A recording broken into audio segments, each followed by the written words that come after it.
Holding someone accountable is the best gift that you can give them.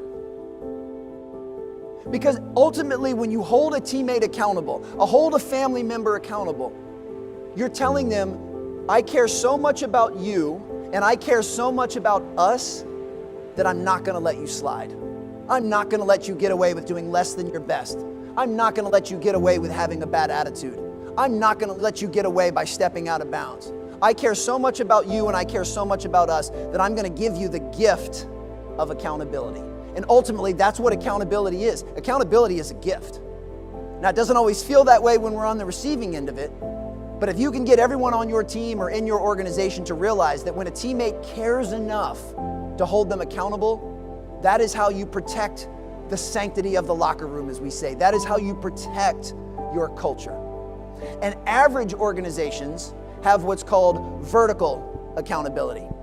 That means the person at the top holds everybody else accountable. You do what I say or you're in a little bit of trouble. That is mediocre at best. What thriving organizations do, thriving teams and remarkable cultures, is they also have horizontal and diagonal accountability, which means everybody holds everyone accountable.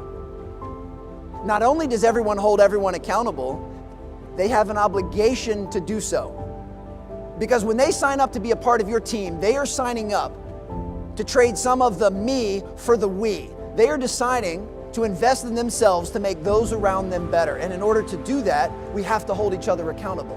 Which means it does not matter where you fall on the org chart. If you are part of that team, you have a responsibility, you have a right, and you have an obligation to hold everyone else accountable to the collective standards that you've created. And when we can get everyone on the team to be just as open to receiving that accountability as they may be to delivering that accountability, now we've got something special. And what happens a lot of times when you're being held accountable by a teammate is we often make a complaint or we blame or we make an excuse. We resort and default to a trilogy of things that does not help the situation. So we need to make sure that we create a culture that embraces accountability as a great thing. See, a lot of people hear the word discipline. This happens a lot with children. Children hear the word discipline and they have a negative connotation of that word. They believe discipline means punishment. I don't believe that at all. I believe discipline is the key to freedom. That if you're willing to be highly self-disciplined, you can have anything and everything that you want in life if you're willing to exercise that. And I believe the same thing about accountability. Accountability is not just about catching people doing things wrong. It's also about catching your teammates doing things right. And when you catch them doing things right, you praise them, you acknowledge them, you call them out.